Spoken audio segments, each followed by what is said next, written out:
Labdien, Latvijas valsts svētku mēnesī, dzimšanas dienas mēnesī. Un mēs esam atkal mūsu muzeja Latviešu pasaulē raidījumā, projekta pētījumā Māju garša, kurā mēs tātad apzinām, vācam, apkopojam visas ziņas, kas saistītas ar ēdieniem ārpus Latvijas. Jo, kā mēs jau zinām, ēdiens ir ļoti svarīga dzīves daļa.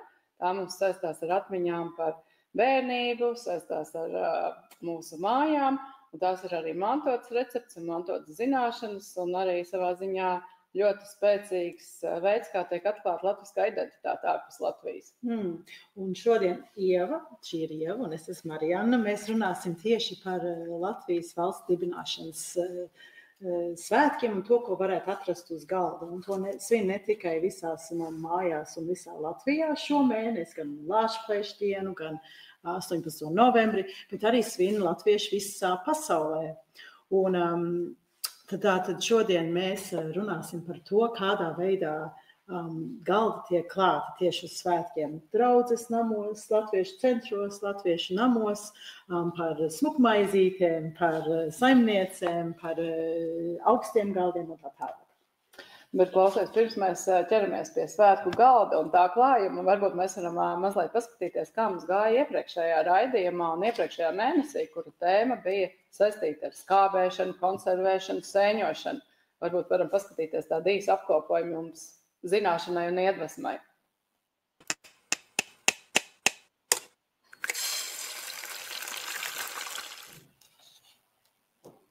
Kā no visām latviešu omītēm. Tu zini, saēpa, kāpos, drusciņu sālu un aiziet.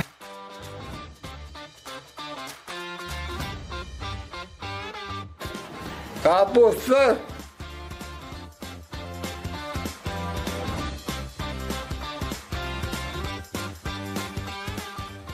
Jā, mēs viņam ordzeni arī tur piešķīrām.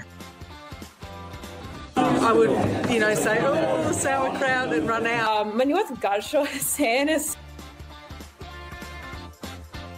Man sēņu skolu sūtat.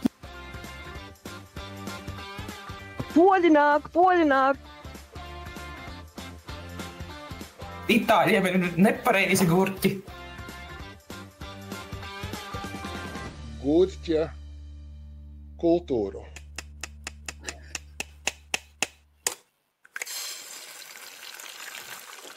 Reāli visus šos stāstījumus un pieredzes stāstījumus varat iespazīt pētījuma mājaslapā Māju garša LV, bet arī, ja mums ir mazliet laiciņš, paskatīsimies, ko mūsu pētījumā un projektā vēstnese Liena Bruns nesen sociālajos tīklos publicēja arī mazu gabaliņu, arī ļoti forši. One of the things about Latvians is that as soon as the summer harvest has been brought in, they get straight down into pickling. So I feel like that's a skill that every Latvian should know. I've never done this before, so this is going to be very fun. Let's do it. What my grandma does is she does half-half, so half vinegar, half water, and then all these different condiments like coriander seeds, mustard seeds, dill, and I got this garlic from the market. Really can't be bothered following the recipe. I just don't want to, so I'm not gonna. My brother would actually make a ton of these to sell at the Baltic market back in Australia. And I think it's really cute to have passed down like a family recipe and like weaved it into our everyday life. So if you're also on the same page and you want to revive an old family recipe, you can send it through to mygush.lv because these stories will be wrapped up at the end of each month on Lapa socials. You can follow along to get a taste of Latvia from wherever you are in the world. Bye! Novembris, Latvijas valsts svētku mēnesis, ko mēs visi pavadām dažādos pasākumos, sākot ar Lāčplēša dienas svinēšanu, pēc tam ar 18. novembra svinībām, un mums parādās apkārt gan mājās, gan arī ārējā vidē visādas svētku noformējums, sarkanbalts, sarkans, un arī, protams, mēs arī domājam, ko liksim svētku galdā, īpaši 18. novembrī. Un arī ārpus Latvijas svin. Un arī Latvijas okupācijas laikā trimdā mēs svinējām 18. novembri, bet vienmēr tas noskaņojums tad 18. novembri bija tāds mazliet sērīgs. Un bija ļoti nopietni pasākumi. Daudzreiz cilvēki visi tērpti tumšās krāsās, un bija svētku runa, un arī deklamēja dzējoļus, un bija tādi, bet skaisti un svinīgi, bet mazliet sērīgi, bet arī bija svētku galdi, un daudzreiz cilvēki tika lūgti nest līdz groziņus, un tajos groziņos daudzreiz bija arī mazās sviestmaizītes, pildītās olas un citi gardumi. Nu jā, bet ne tikai valsts svētkos vai novembrī tika klāti svētku galdi, tomēr ir zināms, ka ārpus Latvijas un arī Latvijā pastāv tāds jēdziens augstie galdi, kas ir viens no tādiem kulinārijas mantojuma veidiem. Un tas ir, tagad mēs varbūt mazāk vērtējam augstā galda nosaukumu. Tas vairāk zinām zviedru galdi vai ka būs bankets, bet īstenībā augstais galds tā ir viena ļoti raksturīga latviešu ēdienu tradīcijas lieta. Un no vienas puses tas parāda to milzīgo daudzveidību, kas var būt uz augstā galda, jo tomēr jābūt viņam noklātam un no dažādiem ēdieniem pagatavotam un sagatavotam, bet no otras puses arī tas tādu viesmīlību saimnieces izrāda. Un arī savā ziņā tas parāda saimnieces prasmes, ko tad viņa var visu ko vien nesagatavot. Un savā ziņā tas arī brīnišķīgi vienlaikus uztur tradīciju, jo nav tāds augstais galds, kur nav rosols vai augstā gaļa vai tās pašas pildītās olas, un tas tiešām ir tāds savu veidu fenomens, kas mums ir latviešu virtuvē. Bet kādi ir augstie galdi šodien ārpus Latvijas? Es paņēmu Cidras Zeberiņas 62. gadā izdoto ģimenes pavārdu un pameklēju augsto galdu. Un Zeberiņa ir interesanti ar to, ka viņa savā grāmatā, tur ir sākumā brīnišķīga Evalda Devjevska ilustrācijas, ko var arī redzēt ekrānā. Un tur viņa apraksta augstos galdus un stāsta, ka Latvijas laikā bija pierasts, ka augstais galds ir tik ļoti bagātīgs, ka tur pat nevar sāls trauku nolikt. Bet ka ārpus Latvijas varbūt jādomā vairāk par tiem ēdieniem, kā tu var kādu pārsteigt un kāds interesants ēdiens pagatavot. Tātad Zeberiņas grāmatā viņa apraksta, kā var klāt augsto galdu apmēram 5 līdz 15 cilvēkiem, tā kā maziņai ballītei, un tur viņa nosauc vairākus ēdienus, kuri obligāti ir jābūt uz augstā galda. Un to var redzēt šeit, viņi saka augstu sagriezti cepeti, vienus jeb 2 veidu salātus, pildīts tomātus, zivju jeb olu ēdienu. Un tad 1 vai 2 no šiem skābi gurķi, sēnes, redīsu rozes. Vai tu māki griezt redīsu rozes? Nē, es arī nemāku. Mazi konservēti artišoki. Tad vēl 2 maizes šķirnes un pīrāgi, varbūt viena no tām maizēm. Tad, protams, sviestu augu saldo ēdienu. Un mums, starp citu, muzejā ir dažas bildes arī, kas labi parāda, kādi tad tie latviešu augstie galdi ir bijuši un kā tie galdi ir klāti ārpus Latvijas latviešu kopienās. Un skatoties bildes, mazliet arī pastāstīšu, mums ir arī tāda recepšu grāmata, ko sagatavojas Inese Grāva Kubiņa, un viņa kādreiz Garazara vidusskolā mācīja par latviešu ēdienu. Latviešu virtuvi un latviešu ēdieniem. Un tad viņi ir arī acīm redzot aprunājusies un apkopojas to informāciju un kādiem tad būtu jābūt obligāti ēdieniem uz latviešu augstā galda Ziemeļamerikā. Un tas saraksts tāds, ko mēs arī esam saņēmuši no Ines, ir obligāti rosols vai kartupeļu salāti, tad galets un muzikantu gaļa. Zini, kas ir muzikantu gaļa? Kas ir muzikantu gaļa? Tā ir augstā gaļa, kur ir gaļas gabaliņi iekšā želejā, bet muzikantu gaļa ir tā maltā augstā gaļa. Jā. Nē, es tādu nezinu. Ir tāda vairāk paveidi, jā. Tad arī, piemēram, tās pašas pildītās olas, visādas maizītes ar dasu, aknu ar lasi, arī cita veida salāti, piemēram, pupiņu salāti, mēs arī tēt, man liekas, uz augstiem galdiem. Dažreiz arī redzam zivis dažādas pagatavotas, pīrāgi. Atsakot, to ēdienu klāsts ir bijis tiešām tāds daudzveidīgs un bagātīgs, jā. Un, protams, arī saldiem ēdienam jābūt uz augstā galda. Kafijai, tējai, tortēm, vēlams vairākām augļiem. Un arī saldiem desertam. Un te, ko mums Ines atsūtīja tajā sarakstā, ka tā parasti bija uz Ziemeļamerikā svaigu auguļu želēja ar putukrejumu. Es tādādas? Jā, esmu. Piemēram, Latvijā atkal uz augstiem galdiem, ko es atceros no savas bērnības, vienmēr bija desertā ķīseles ar krēmu. Īpaši to brūno šokolādes. Bet, piemēram, tā, ka mēs bijām Baškīrijā un arī runājām ar Baškīrijas latviešiem par svētku ēdieniem un svētku galdu, tad tur vienmēr vai kāzās, vai jubilejās, svinībās, vai bērēs tas saldais ēdiens bija no žāvētiem augļiem, vārīts ķīsās ar putukrējumu. Nu, lūk, bet tad mēs turpinam. Tātad garšīgi un svinīgi paēst un saklāt augsto galdu kopienās, kas dzīvo ārpus Latvijas.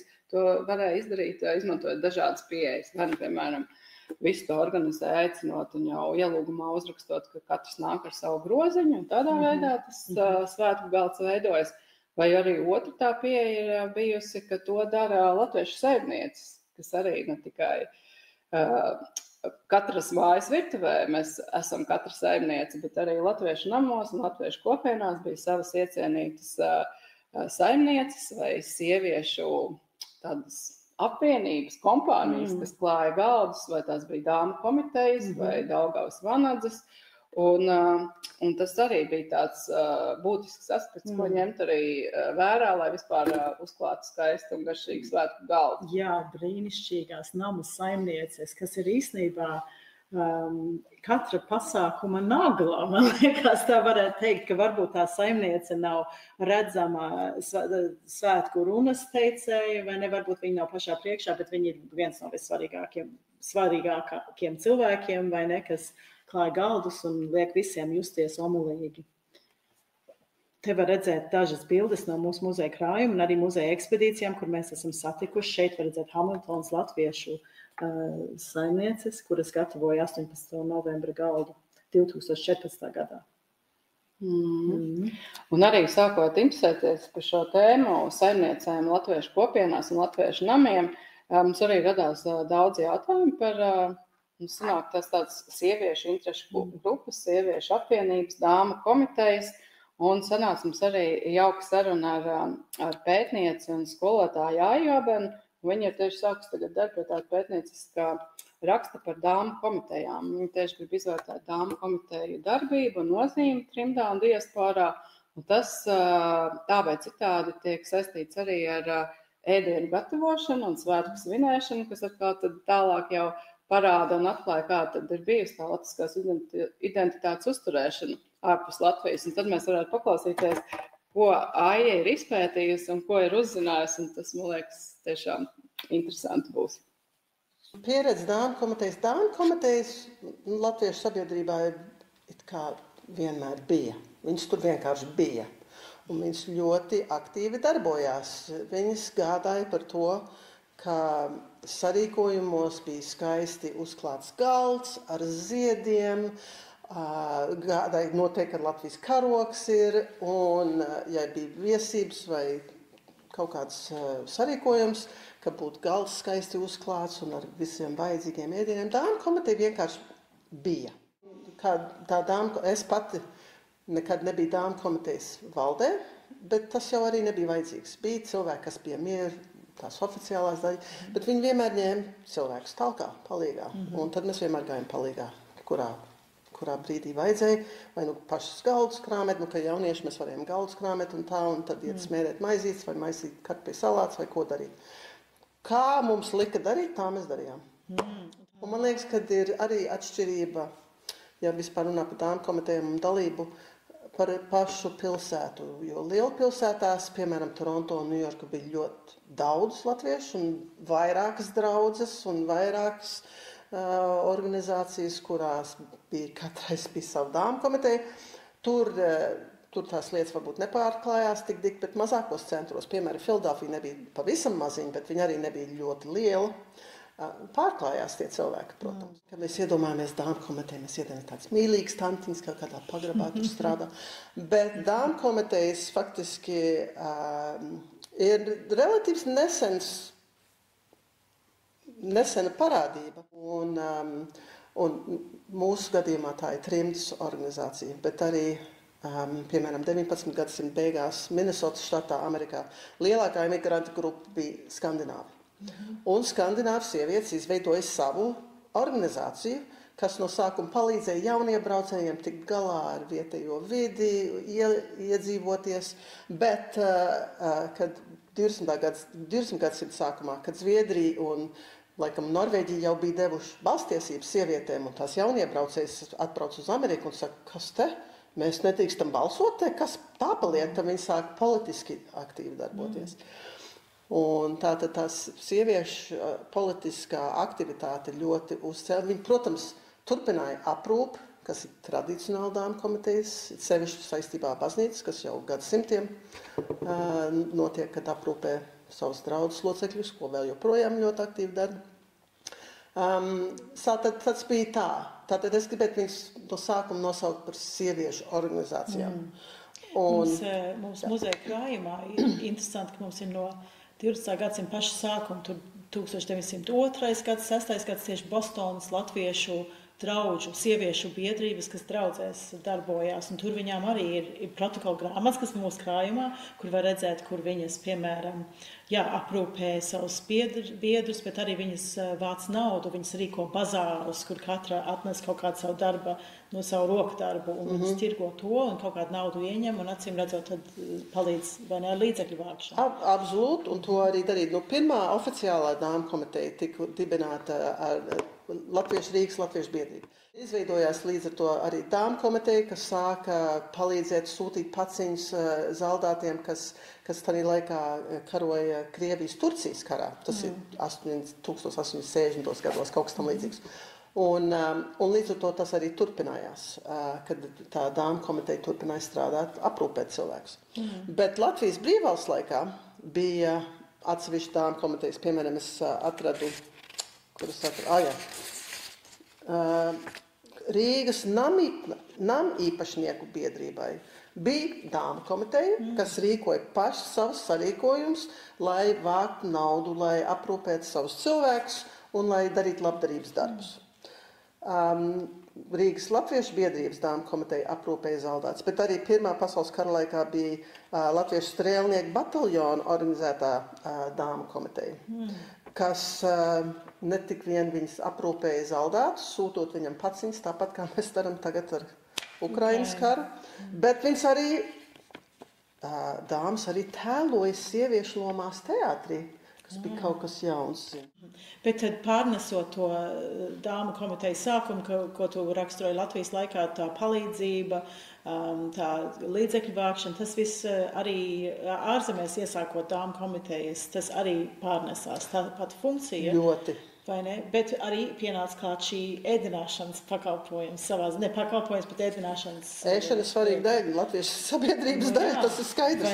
Nevar noturēt jebkuru sapulci vai kādu nopietnāku sarīkojumu, ja nav ēdienas iesaistīts. Un, protams, tas, Bet es Austrālijā, es zinu, ka bija dāmu komitejas, bet es no sava nama atceros vairāk Daugavas vanadzes. Ka viņas bija tās, kuras vārīja un kuras palīdzēja tur klāt galdus un tā tālāk. Tātad vai ir kādas starpības starp tām Daugavas vanadžu komitejām, kuras taisīja dāmu komitejām? Tur tas ir līdzīgi, vai ne? Jā, es domāju, ka tas ir ļoti līdzīgi. Es nedomāju, ka Daugavas vanadzes būtu priecīgs, ja viņas nosaukt par Daugavas vanadžu dāmu komiteju. Nē, noteikti nē. Jo viņam tomēr bija savs mandāts un ko viņi darīja. Un, lai gan viņas bija tās, es vismaz atceros no Ņujorkas pieredzes, kad es biju skaitījos Daugavas vanadzēs un mēs bieži gājām uz Bronx, uz Daugavas vanadnam, kad bija tāda lielāka pasākuma. Kurš te bija virtuvē? Daugavas vanadzes. Tātad viņas bija galvenās, kas to visu kārtoja, lai gan tas nebija viņa īpašais mērķis, viņa rezondēt. Tas nebija, kāpēc viņas pastāvēja vienkārši, lai pabarotu citus cilvēkus. Bet es domāju, ka visā visumā viss tās organizācijas, vai nu tā bija draudze, vai tā bija biedrība, vai Daugavas vanadzes, tas bija, lai pulcinātu latviešus, uzturēt latvisko garu, bez šaubām, veicināt latviešu tradīcijas, ieskaitot valodu un arī ēdienu. Bet tad pastāst par tām komitejām pašām, vai tu zini kaut kādus stāstus vai kādus tādus paradumus, kā tās komitejas strādā, jo es vismaz par Daugavas vanadzēm manā pilsētā atceros, kad noteikti bija tāda vadītāja, kura zināja, kā visam ir jābūt, citas tur izpildīja. Vai tu zini kaut ko par to iekšējo mikroklimatu, kāds bija dāmu komitejās, ja ir raksturīgs? Man liekas, kā parasti tas ir ļoti atkarīgs no personības.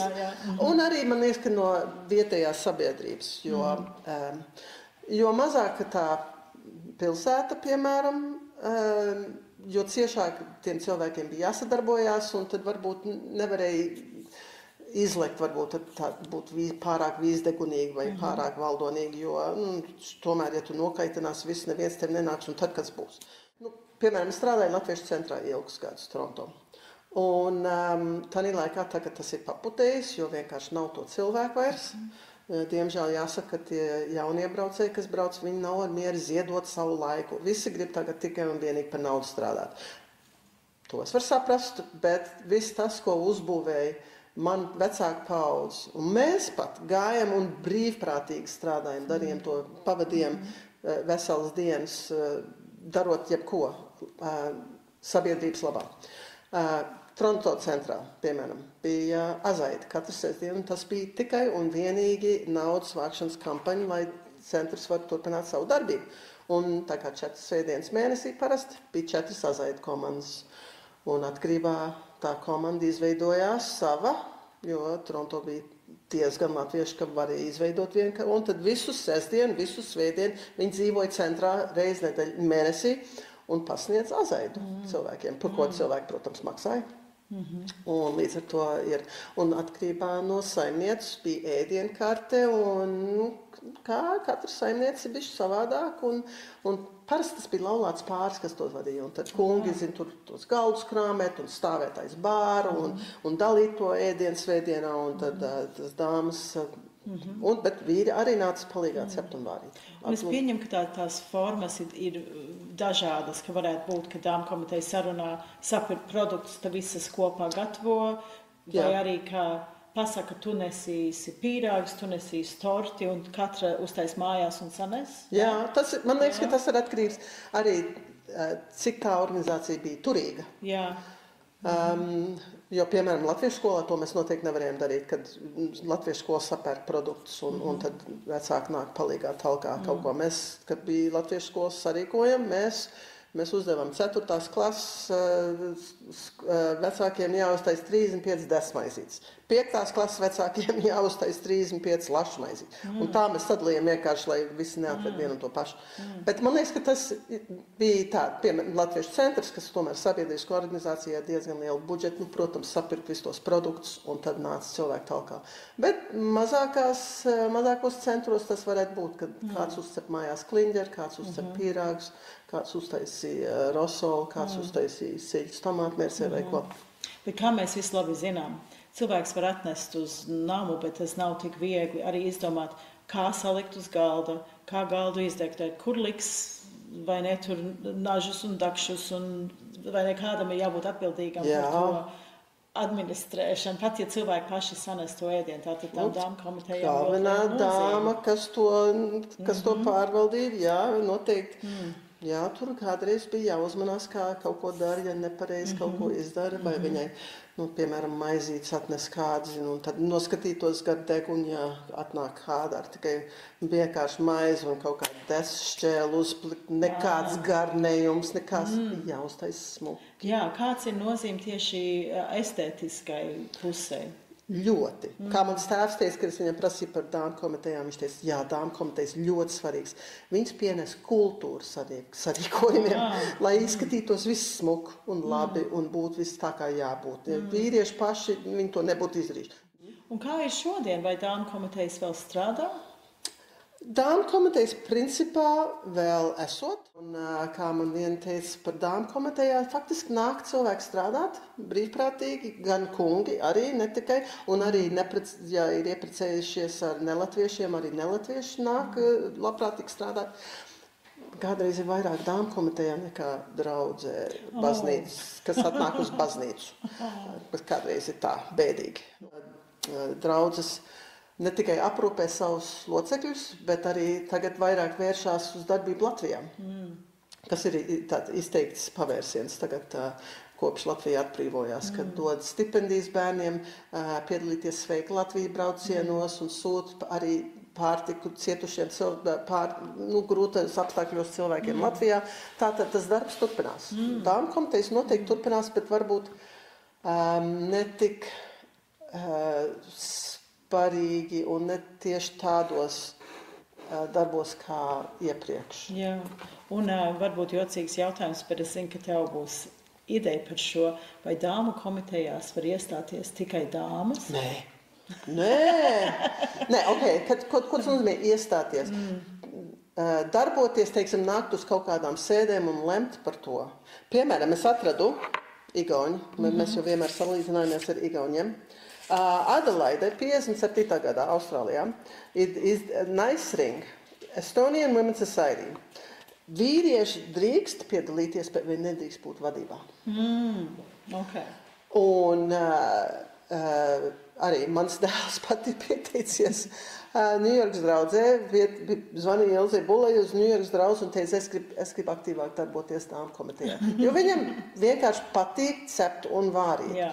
Un viņš to uzskata kā viens veids, kā viņš var atdot latviešu sabiedrībai to, ko viņš ir dabūjis visus gadus latviešu skolā un visādos. Un viņš arī savā laikā saņēma stipendijas šur tur. Baiba Kangara, Metuzāla Kangara. Kādreiz dzīvoja Austrālijā, Melburnā, viņai uzlūdza, jo viņa ir arī korporācija, un viņai laikam esot padevies uzrakstīt lūgas, vienu cēlienu lūgu par Melburnas dāmu komiteju, kas saucās Amatu pamati. Viņai pašai tā lūga nesot vairs, bet varbūt, ja no Melburnas kāds klausās pagaidām, ka varētu sameklēt arhīvos šo lūgu Amatu pamati. Vai tu lasot vai runājot ar cilvēkiem par dāmu komitejām, vai tu esi iemācījusies vai dzirdējis par kaut kādu īpašu paņēmienu, gatavojot maizītes vai ēdienas lielajā cilvēku daudzumiem? Es pieņemu, ka dāmu komitejās ir kaut kāda noslēpuma un savu paņēmienu, kā viņi lietas taisa. Man stāstīja Ņujorkā, ka viņa sāka jauniet darboties, un es nosaucu Priedainas dāmu komitejām, Ņudžersijā, kad viena dāma komitejā viņai ieteica, ka viņa smērē sviestu uz maizes, lai viņa smērē tikai ap malām, nevis vidū. Es nezinu, vai tas bija taupības dēļ, jo tā sabiedrība nebija pārtikus tajā laikā, vai tā bija vienkārši ļoti skopa saimniece, es nezinu, bet vienkārši ap maliņām tikai to sviestu smērēt, lai tā dešķēle nenoslīd no tās maizes. Un es tā smējos, ka es to dzirdēju. Es domāju, kur toties man citi cilvēki teica, jo man mamma arī teica, nē, ja tu smērē maizi, tu smērē kārtīgi, lai ap visām malām arī būtu, bet ne kārtīgi pasmērē to maizi. Lai viņi nav savs. Katram savs paņēmiens. Ir tādi interesanti knifiņi. Mēs tā pavīpsnājām, ka mēs runājam par dāmu komiteju. Iedomājamies balts krekuļus, tautas starp saktiņu pie kakla un zila brunču un tā, un priekšauts. Bet viņš bija tās, kas paturēja, kas uzturēja latviešu sabiedrību. Jā, ļoti svarīga daļa no visa, ko mēs piedzīvojam, ka mēs dzīvojam Latvijas. Un kaut kas, klusā daļa, bet tā, kurai viss kaut ko izdara. Brīnišķīgi. Paldies, ka tu atnāci šodien, un mēs varētu tagad iekost maizītes. Ēdīsim maizītes. Paldies. Tās maizītes bija ļoti garšīgas. Bet paldies Aijai par interviju, un arī, ja kāds mājās, kādam mājās arhīvos ir lūga, Baibas Kangaras lūga amatu pamati, tad lūdzu dodiet ziņu muzejam. Bet runājot par brīnišķīgām saimniecēm, mums 16. gadā mēs satikām Ainu novadnieks Bradfordā, kura mums stāstīja arī par Daugavas vanadzēm, kur viņa bija piedalījusies un kā viņas strādāja. Un viņas vienā citātā mēs ar viņu runājām, kad mēs gatavojām visus latviešu ēdienus. Mēs taisījām rasolu, mēs taisījām cepešus, mēs pildījām olas, zivis. Piemēram, Latvijā tu var dabūt siļķi, smuki izfilētu, tos tomātos vai kā. Visādos veidos. Mīļās, kamēr mēs dabujām, lai veikals mums izfilē te, domādām, Lielbritānijā, vai ne, ka viņi nemāk jau izfilēt tās siļķes. Un tad, runājot ar citiem Lielbritānijas latviešiem, Ilonu Uzkals un Ritu Jefīma, viņas arī atcerējās Bradfordas latviešu saimniecības vanadzes. Un Rita stāstīja. Nu, viņas atkal mācīja brīnišķīgas mazas maizītes smērēt, un pīrāgiem vajadzēja būt tādā zināmā lielumā. Un tad Ilona saka, jā, kādreiz sastrīdējās, jo viena teica, nē, gurķi neliek uz siļķes, un tad viņi izstājās no vanadzēm. Virtuvē bieži bija šitādi strīdi, bet ir arī piparkūks ceptas, kur visu to lielo mīklu galda vidū, un tad ar gredzeniem tur minās iekšā tajā mīklā. Tātad forši, ne? Tās saimniece ar tādu savu reputāciju. Bet tātad, un te var redzēt tās saimnieces, šitās ir Bradfordas latviešu Daugavas vanadzes, un te toties nav, kur viņas gatavo ēst, bet te ir loterija, ko viņas ir sagatavojušas, tātad var redzēt dāmu kolektīvs. Tātad šīs latviešu kulinārās tradīcijas svētku laikā ir pārņemts ne tikai latviešu namos, bet arī privāti. Tātad latviešu bērēs, dzimšanas dienās, tur kaut kādās jubilejās, ko mājā rīko.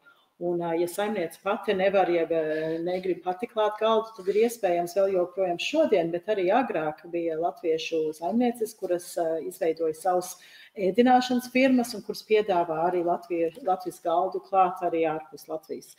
Tātad mēs nesen arī runājām ar Melburnas latviešu saimnieci Ingrīda Hawk, un Ingrīda mums stāsta par to savu ēdināšanas piedāvājumu, ko viņi piedāvā Melburnas latviešiem. Mēs taisām svētgalds, kur vajadzīgs. Un kādreiz tas ir augstais galds, un citreiz atkal ir, mēs smērējām latviešu stilā maizītes, un mēs vēl, mēs piedodam pīrāgs un dzeltenmaiz un tāds lietas klāt. Jā.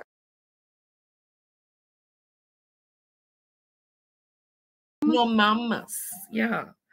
Es vienkārši, es dzīvoju Adelaidē kādu laiku, bet tad es atgriezos uz Melburnu atkal. Un es biju, mamma man pierunāja, piespied, man jāsaka, būt talciniešu vadītāju ciemam, latviešu ciemam. Un tad mums tur arī mēs taisījām visāds ēdiens, ka mums bija pasākumi, ka mums bija kāds sarīkojumi, jo mēs rīkojam sarīkojums. Bet mēs ar mammu klājam galds ļoti daudz bēriem, bet mamma vienmēr bija laba saimniece. Un man tas arī tā kā, laikam, ābols tālu no āpels nekrīt. Un ko tu atceries no bērnības, no mammas virtuves, ko viņa taisīja latvisku? Viņa taisīja visāds, teiksim, viņa tā kā kotletes un šniceles un cūkskarbonāds. Un es atceros, ka es biju diezgan jaun, mums bija viesības mājās, mēs taisījām viesības, varbūt kādam bija dzimšanas diena, vai es atceros, ka man bija iesvētības arī, mēs mājās uzlūdzam draugus un radus un ģimeni, un tad es zinu, ka viņi taisīja ēst ar draudzenēm, un es vienmēr brīnījos, ka likās, ka visi ciemiņi nāks pēc pusstundas, un vēl viss likās, ka bija, nekas nevarēs pabeigt visu, ko. Un tad es aizgāju kaut kur, un pēc 15 minūtēm atnāca apakaļ, un galds bija saklāts, un virtuve bija tīra. Man ir liels krāsns mājās, un es parasti izcepu veselu lasi, kas ir apmēram 5 kilogramu, un man ir tāds liels oranžs plaplāts, kur tas stāv, un tad es viņu izklāju ar salātlapām, un tad tas lasis, es viņu izcepu tā, kā viņš peld, so viņš tur redzēs, ka es aizsūtīšu fotogrāfijas. Viņš tā kā sēž tā paplāšu vidū, un tad mēs vēl saliekam apkārt tāds liels garnels uz tā šķīvu, uz tā lielā paplāta. Un tad Un tad mēs parasti taisam cālu šnicelītes un tad cūks cepet. Un es tur parasti tai vidū ierulē kaut ko, ieliek kaut kādu maisījumu pa vidu, un tad mēs sagriezam šķēlītēs un pasniedzam.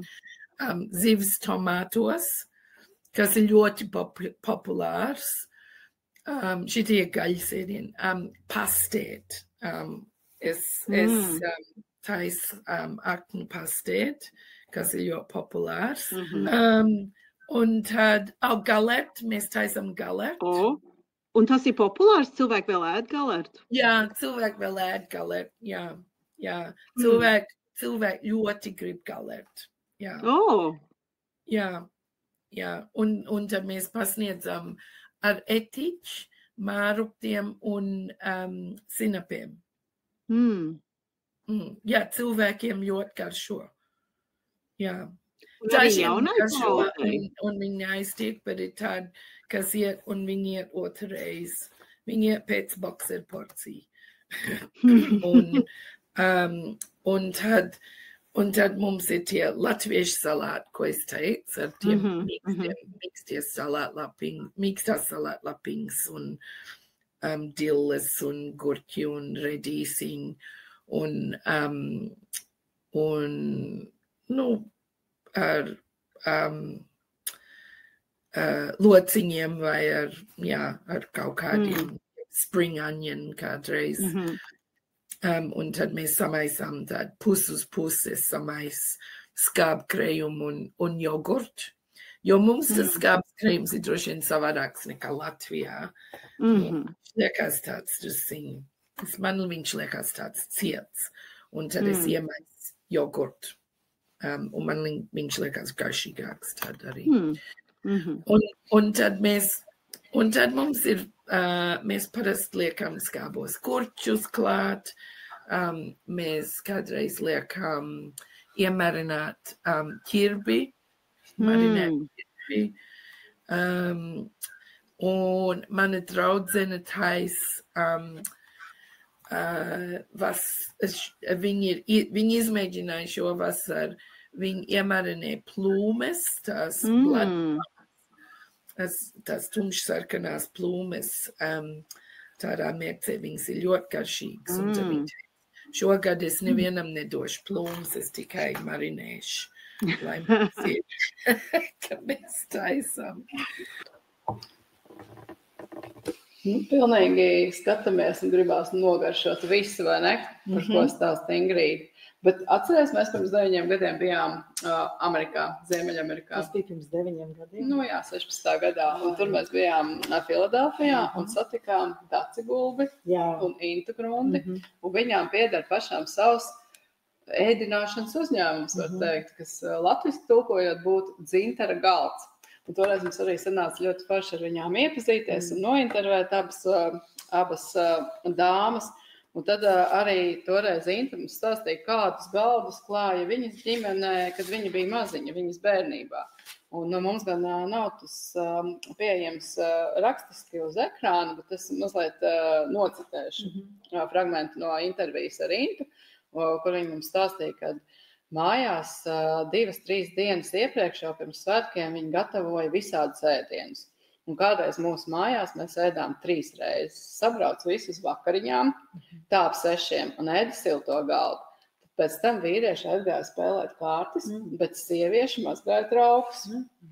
Un tad bija kafijas galds. Un tad jau ap 2-3 no rīta mamma klāja augsto galdu. Forši, ne? Jā. Es arī gribētu tādā viesībā spūt. Jā, bet šoruden Daca un Inta klāja galdu Priedainē, jo Priedainas nams svinēja savu 75 gadu jubileju, un tur bija īpašas kopienas svinības, uz kurām ieradās arī mūsu valsts prezidents. Un mums sanāca arī aprunāties ar Daci un Intu, un tad mēs varētu paskatīties, kas tad tika klāts svētku galdā, sagaidot gan 75 gadu jubileju, gan arī valsts prezidenta vizīti Priedainē. Mana mamma bija ļoti laba saimniece, Bet līdz ar to, ka mēs iebraucām Amerikā, viņai bija jāstrādā, viņa lika manu māsai gatavot ēst, un mēs bijām iemācījušies no viņas. Iesākam ar to, ka ar minimāliem visādiem ēdieniem, un mēs gudrojām, un mēs ar māsu ļoti bieži skatījāmies, kā mamma gatavo pīrāgus, un kā viņa taisa visādi plātsmaiz un baznīcas maizītes smērējām un putojām.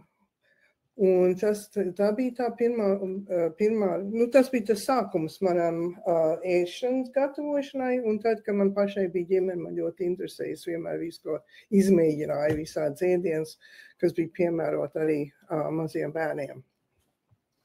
Jā, man ar tāpat apmēram. Man mamma vienmēr lika, lai es palīdzu viņai.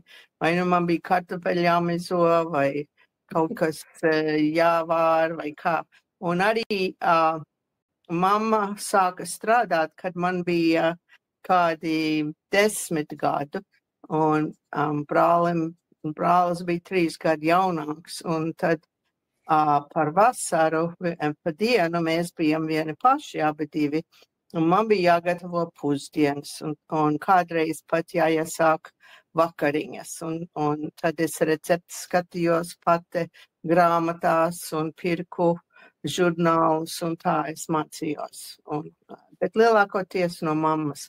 Mamma bija ļoti aktīva vienmēr dāmu komitejās, un kad mamma ir aktīva, tad meitai jābūt aktīvai.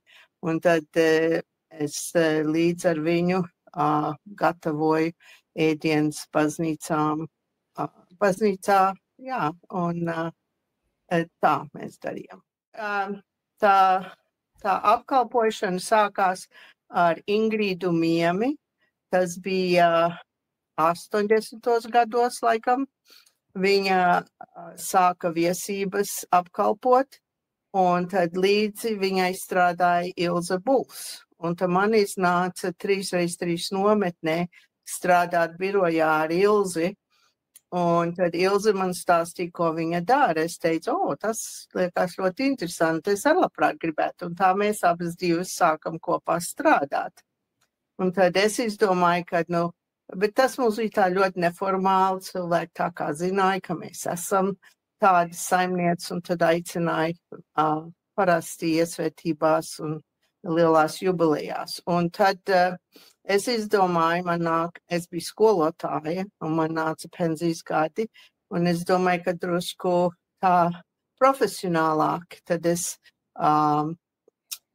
pieteicos un izņēmu biznesa atļauju un apdrošināšanu un nodibināju Dzintara galds.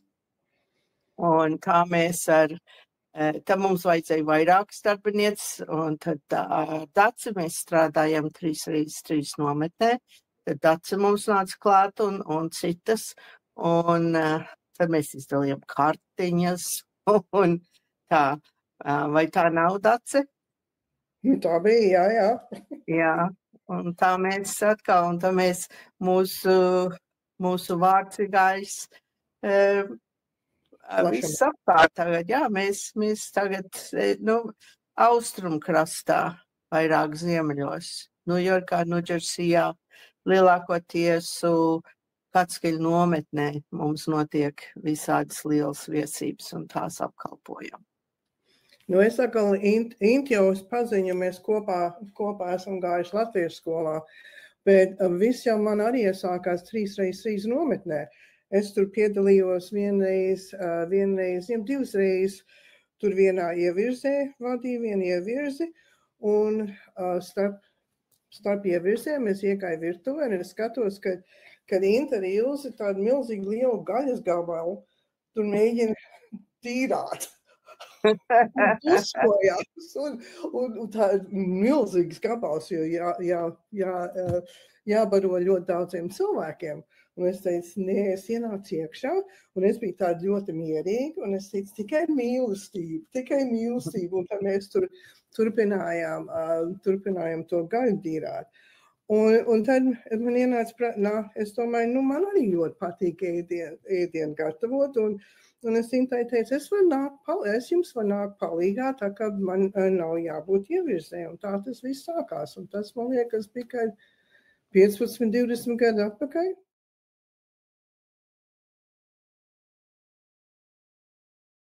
Pīrāgus.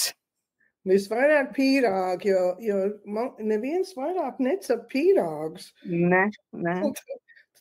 Tas ir pīrāgi. Jā, pīrāgi ir lielākais, jā. Nu, vispārīgi latvieši klāja svētku galdu savādi nekā amerikāņi. Un mūsu pieeja ir tā no latviešu viedokļa. Skaisti izgardnēti ēdieni.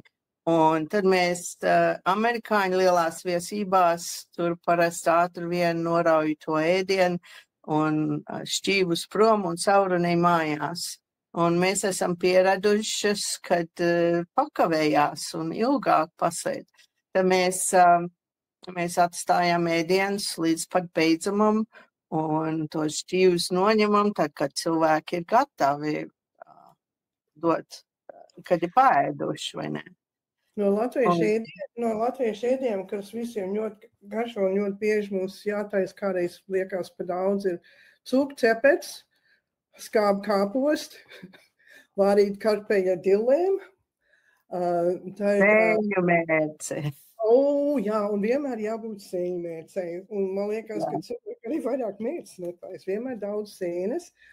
Un arī bietas, bieži salāti. Tas arī ļoti bietas visādos veidos. Sēņu salāti, kartupeļu salāti. Tā kā tie galvenokārt ir mūsu tie latvieši. Un diezgan liela pieprasība ir. Un kliņģeri visi grib. Un nav daudz, kas vairs cep kliņģeri. Tā kā mēs izaugām. Jā, nu visāds ēdiens mums prasa, vai ne? Bet tā lieta, ka nav vairs mammas un vecmammas, kas gatavo ēdienus. Es zinu, kad manu dēlu iesvētīja kādus 30 gadus atpakaļ. Tad bija 3 vai 4 iesvētāmo, un sanāca mammas un vecmammas pilna virtuve, un galdu saklāja 120 cilvēkiem. Bet tagad vairs nav tās vecās mammas, un tad griežās pie mums. Mēs jau 2 visu nespējām. Tātad mēs palīdzam gatavot un izdomājam receptes un kāda tā secība būs mūsu gatavošanā, bet tad pieņemam klāt jaunākus cilvēkus, lai servē un lai satīra un tādas lietas. Es, kad iesāku biznesu, tad man dēli ar savām draudzenēm palīdzēja. Un tie jau ir izauguši, un tad mums nāca vēl viena paudze, tādi jauni, un tiem ar tagad ir bērnu. Un tagad mēs meklējam atkal. Meklējam atkal.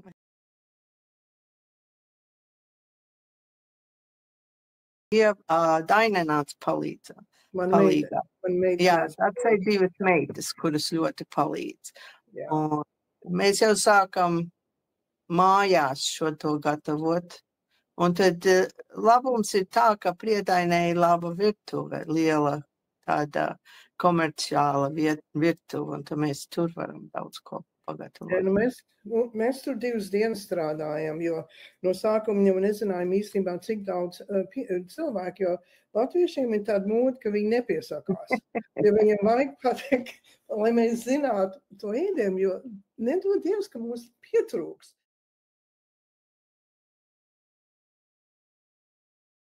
Tā kā viņš atvedījās, es biju tieši pie durvīm ar savu mītu, un mēs nofotografējāmies, un viņš viss izskatījās ļoti garšīgs, bet man jāsteidzās ir. Jā, bet viņa miesas sargi, amerikāņi, kāds man bija teicis, kad Ņujorkā tie esot palikuši nēduši. Un tad es prasīju tai galvenai, vai viņa negrib kaut ko. Un tad es sataisīju viņai vienu paciņu, un tad viņa atnāca, un 3 paciņas vēl vajag.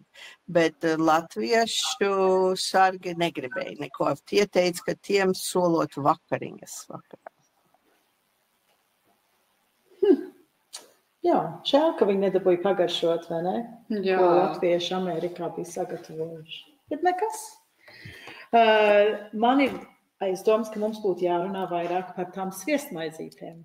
Tātad tagad griezīsimies pie sviestmaizītēm, un mēs daudz esam runājuši par tām muzejā pēdējā mēneša laikā un sapratām, kaut arī mēs visi zinām, mēs varam noskaidrot, kādas viņas izskatās, kādas ir sastāvdaļas, ka īstenībā mēs reti esam pēdējā laikā taisījuši tādas sviestmaizītes. Un tāpēc mūsu kolēģe Jūlija apskatījās Facebookā, ko viņi varēja atrast no latviešu kopienām ārpus Latvijas, kādas šitādas sviestmaizītes vai smugmaizītes, kā mēs viņus tagad saucam, kādās vietās un kādas viņas izskatās šodien. Te var redzēt visādas garšīgas variantus, gan no Amerikas, gan no Austrālijas, gan no Kanādas. Tātad tradīcija vēl ir dzīva. Un maizītes tiek smērēts un dekorēts. Nu, jā. Un starp citu arī īstenojot šo pētījumu, mēs arī uzzinājām, ka šogad gada sākumā Ņujorkā dzīvojoša latvieta Inta Šķiņķis, viņai arī īstenībā acīm redzot bijuši šī paša viņa, ka tā ir tāda raksturīga latviešu ēdienu daļa. Un viņa arī sarīkoja pie sevis tādu tematisku ballīti, ko nosauca Dāmu komitejas maizītes. Un par to viņi arī, kā viņiem gāja un kādas maizītes Dāmu komitejas pasākumā tematiskajā bija, tad mums arī Inta izstāstīja mūsu kolēģei Jūlijai. Tad paklausamies. Trimdā 70. 80. gados visa latviešu dzīve sestdienās, svētdienās rosījās ap mūsu baznīcu. Un baznīcas pagrabā notika sarīkojumi un izrādes un tautas deju pasākumi un skautu un gaidu nodarbības un lieldienas un Ziemassvētku pasākumi un eglītes. Un es ļoti labi atceros, kad mūsu dāmu komiteja bieži vien rūpējās par mūsu vēderiem, un bieži vien dāmu komiteju sagatavoja savas tipiskās maizītes daudzos no šiem pasākumiem. Es ļoti atceros biezpienmaizes ar redīsiem. Man pašai redīsi nevisai garšo, bet vienmēr bija biezpienmaizes ar redīsiem. Un tad vienmēr bija tāda balta maizīte ar tādu akņu pastēti ar skābo gurķīti. Pa virsu. So baltmaizīte, akņu pastēte un gurķītis bija arī tāda viena ļoti klasiska dāmu komitejas maizīte, kas vienmēr bija šīs pasākumos. Man ir viena laba draudzene Māra, un mēs ar Māru ļoti daudz laika pavadām kopā, ceļojam, braucam uz pasākumiem, koncertiem un tā tālāk. Un mēs vienkārši mašīnā vienu dienu runājot, Mārai radās tāda ideja, kad vajadzētu nākamo reizi, kad tiekamies kā draugu pulciņš, vajadzētu uztaisīt tādām komitejas maizītes mielastu. Un vienkārši tas nebija noticis, un beidzot nāca mana dzimšanas diena, un es teicu, zinu ko, Māra, es labprāt izmantotu tavu ideju, un manā dzimšanas dienā rīkot dāmu komitejas maizīšu ballīti. Un es faktiski aicināju cilvēkus piedāvāt maizītes divās kategorijās. Un viena bija tās tradicionālās maizītes, ko mēs visi atceramies no bērnības. Tā paša biezpienmaize redīsiem, vai arī tā akņu pastēts maize skābo gurķīti, vai arī olu maizīti. Bet otrā kategorijā es aicināju savus draugus sagatavot maizīti, kā es viņu saucu, dāmu komitejas, moderno dāmu komitejas maizītes globālā interpretācija.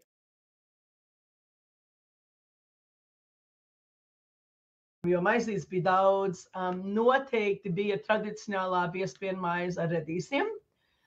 Bija arī diezgan tradicionāla tāda sēņu maizīte, uz tādas rupmaizītes bija salikta tāda sēņu pastēte ar kaut kādām dillēm virsū, arī diezgan tradicionāla. Vēl viena tradicionāla maizīte bija maizīte ar vienkārši sieru šķēlīti, bet kas bija ļoti interesanti par to maizīti, bija, ka mans draugs Mārtiņš bija no Redīsa izgriezis Latvijas karodziņu un uzlicis uz katras maizītes. Tātad ļoti foršs patriotisks šķīvis ar vienkārši maizīti, bet ar Latvijas karodziņu no Redīsa izgriezts. Oh, wow. Tas bija jauki, ka man draugi tā kā piestrādāja ar izdomu, lai veicinātu šito vakaru. Bija arī diezgan daudz lašu maizītes. Man viena draudzene makšķerē ļoti daudz Amerikas rietumu krastā un arī Aļaskā, un viņa bija atvedusi lasi, ko viņa pati bija izmakšķerējusi un gatavoja vienkārši lašu maizītes ar drusku spiesta kārtiņu, lasīti pa virsu, arī kaut kādu dillīti, kaut ko, kādu citronu šķēlīti un ļoti garšīgas. Bet arī bija otrā kategorija. Man viena draudzene atnesa tādas vieglas, gandrīz tā kā cepumiņus vai krekerīšus, uz kā viņa bija sagatavojusi kimči. Oh, wow. Un tas kimči uz tā krekerīša bija ļoti garšīgs un visiem ļoti garšoja. Un es domāju, ka Dāmu komiteja pirms 50 gadiem iebraucot trimdā, nekad nebūtu gatavojuši kimči maizītes. Man viena draudzene, kas dzima un auga Latvijā, bija sagatavojusi fazānu maizītes. Un viņas skatījumā tas bija diezgan tradicionāli, bet mums, kas dzima un auga Amerikā, mums tas likās kā pilnīgi kaut kas luksus, un bija maza maizīte ar fazānu, un arī ļoti, ļoti garšīgas. Bija ļoti interesanta maizīte, ko viens vācu draugs sagatavoja. Viņš bija iegādājies kūpinātu foreli, un viņš to foreli bija sagatavojis uz, ja es atceros pareizi, tādu saldskābu maizi ar drusku tādu balto sieriņu un vēl, ja es atceros pareizi, redīsi pa virsu. Un tā forele vienkārši bija super, un tā bija viena maizīte, kas ieņēma pirmo vietu pēc garšas. Arī mums bija īpaši nesagaidīta kategorija, jo viena mana draudzene sagatavoja nerātnās maizītes. Katrā gadījumā ar maziem gurķiem un maziem gurķu galiņiem var jau izdomāt, kā veidot nerātno maizīti. Gan sievietēm, gan vīriešiem. Mēs sākām ar to, kad pēc tam, kad visi sabrauca un bija iedzerts tosts ar šampānieti, tad katrs varēja iet un vienkārši nogaršot, kuras maizītes viņi vēlējās. Un vienkārši bija tāds sabiedrisks mirklis, cilvēki pļāpā, cilvēki uzēda, iedzer šampi. Un tad vakar gaitā es iedevu katram viesim 10 šokolādes konfektītes. Un tad viņi varēja balsot gan kategorijās, modernā maizīte, tradicionālā maizīte, izskats un garša.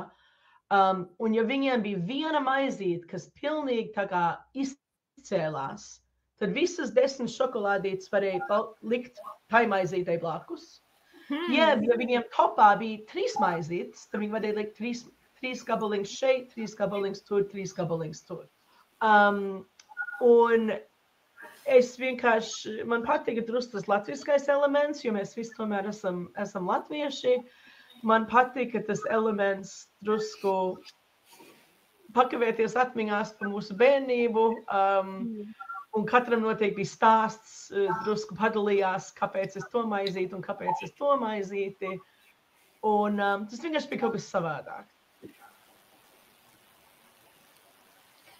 Jā, Tu atceries, ka tu pēdējo reizi pati klājot viesību galdu un gaidot ciemiņus, esi smērējis kāds maizītes vai ciemkukulī groziņā nesas. Tā liekas, šī ir tik iedvesmojošs stāsts, ka mēs varētu tiešām katru aicināt atcerēties, kā tas ir bijis, kādi ir bijuši dekorētos viesmaizīšu garšīgie galdi un arī tādā veidā saglabāt šo foršo tradīciju.